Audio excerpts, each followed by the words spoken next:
हम लड़कों को लड़कियों के मुकाबले मोहब्बत बहुत जल्द हो जाती है।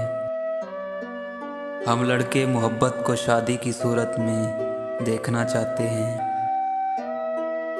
और कुछ खुशनसीब लोगों की तो शादियां भी हो जाती हैं, लेकिन कुछ बेचारे अपनी फैमिलीज़ की अना की वजह से निकाह जैसा पाकीज़ा रिश्ता कायम नहीं कर पाते। आज के दौर में दो मोहब्बत करने वालों को मजबूरन भागकर या छुप कर निकाह करना पड़ता है, क्योंकि उनकी फैमिलीज़ नहीं मान रही होती तो उनको गलत फैसला लेना पड़ता है।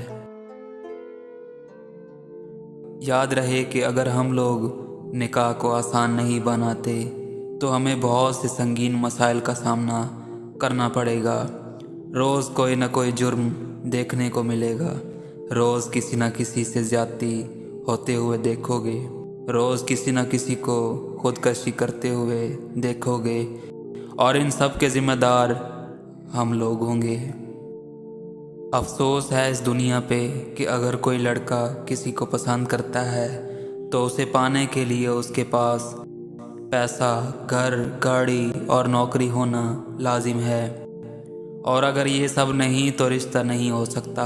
जबकि दो मोहब्बत करने वालों के दरमियान निकाह से बेहतर और कोई चीज़ नहीं। लेकिन अफसोस के वालिदैन अपनी ज़िंदगी तो गुजार चुके होते हैं, लेकिन अपने बच्चों की ज़िंदगी का फ़ैसला करते वक्त ये भूल जाते हैं कि हमारी बेटी या हमारा बेटा इस बात को कबूल करता भी है या नहीं। लड़की अगर अपनी मोहब्बत का इजहार अपने वालिदैन से करे तो अफसोस के उसे बदचलन और बद किरदार का लक़ब दे दिया जाता है, और उसकी मर्ज़ी के बगैर निकाह करके रुखसत कर दिया जाता है। और आखिर में यही होता है कि लड़की उस घर में खुश नहीं रहती और अपने माँ बाप की इज़्ज़त बचाने के चक्कर में अपनी पूरी ज़िंदगी उस शख्स के साथ गुजार देती है जिसे वो पसंद नहीं करती।